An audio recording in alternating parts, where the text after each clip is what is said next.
Kita ke informasi lainnya, Saudara. Satuan Reserse dan Kriminal Polres Aceh Besar menangkap seorang sopir mobil penumpang umum rute Lok Semawe, Aceh Tenggara. Sang sopir diamankan karena diduga melecehkan penumpangnya, seorang asisten rumah tangga.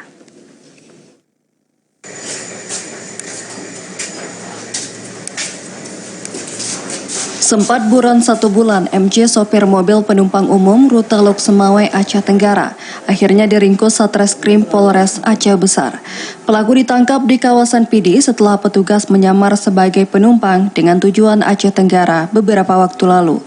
Penyamaran terpaksa dilakukan karena pria berusia 32 tahun ini terus menghindari kejaran petugas usai melecehkan seorang wanita yang menjadi penumpangnya. Pelecehan terjadi saat korban yang berusia 20 tahun berangkat dari Aceh Timur menuju Banda Aceh. Tiba di kawasan Sare sekitar pukul 6 pagi, pelaku yang merupakan sopir pengganti meraba-raba tubuh korban yang berada di sisi kirinya. Tak hanya sampai di situ, pelecehan kembali dialami korban saat tiba di Banda Aceh.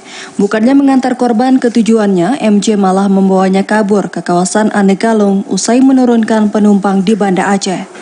Korban selamat setelah berpura-pura hendak ke toilet dan melapor ke Mapolsek setempat. Pada waktu di Lembah Selawah, si sopir memegang, kemudian ditepis oleh si korban. Akhirnya begitu nyampe ke pos L300-nya di Banda Aceh, dia tidak dihantarkan ke tempat tujuannya, tapi dibilang bantu saya untuk ngantar barang dulu, temenin saya. Karena tidak bisa melawan, menurut pengakuan korban, akhirnya diikuti. Ternyata begitu diikuti, mobil tersebut tidak kembali ke pool bis, melainkan dibawa kembali ke arah Banda Aceh. Nah, di situ juga terjadi pelecehan seksual. Bersama MJ, petugas turut mengamankan 1 unit mobil penumpang umum. Untuk mempertanggungjawabkan perbuatannya, pelaku kini ditahan Mapolres Aceh Besar. MJ dijerat pasal 46 Kanun Aceh nomor 6 tahun 2014 tentang hukum jinayah dengan ancaman 45 kali cambuk.